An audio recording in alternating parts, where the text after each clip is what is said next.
In an online press briefing, the Tonse Alliance has come out strongly against what it describes as unfounded diplomatic threats made by senior UPND government ministers. Spokesperson Tembo openly criticized Ministers Jack Mwiimbu, Mulambo Haimbe and Elijah Muchima for what he termed as reckless comments directed at the United States ambassador to Zambia and other diplomats, following the U.S. government's decision to withhold medical funding over concerns of corruption. Mr. Tembo warned that such actions are tarnishing Zambia's international image and a reputation he says has taken years to build. Our position as Tonse Alliance is that those threats are totally unfounded and they constitute a very big dent in terms of Zambia's image abroad.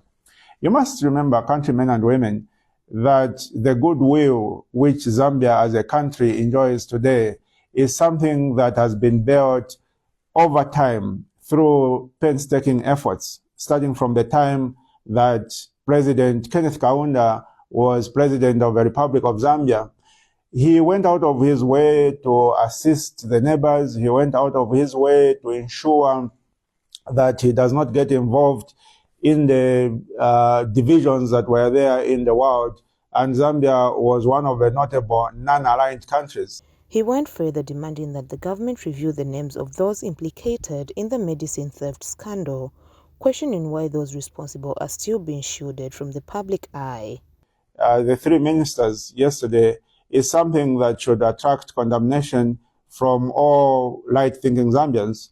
So the question then that might arise is why were those threats wrong? Why was it the wrong thing for government to issue those threats to the U.S. ambassador as well as other ambassadors? It was wrong because when you look at the statement that came from the U.S. ambassador, he was merely speaking about the decisions made by his country which affects the masses. And that decision cannot be kept a secret. Take collective effort and make a list in terms of the high-level individuals who are culpable in this entire saga. Meanwhile, the Zambia Congress of Trade Unions is also turning up the pressure. Innocent Zambians must not suffer at the expense of few greedy, thieving individuals. Those must be made to account and be brought to book. Lastly, we want to appeal to our members, the workers across the country, especially those working under the health sector. Stay away from bad vices. Can you be a good example? Because this fight, we are joining the fight against the misuse of taxpayers' money. As we join this fight as a labor movement, we are not going to leave anyone behind.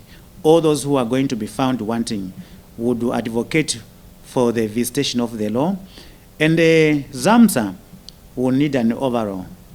If government is not going to take that action, we as Congress will mobilize, go and protest.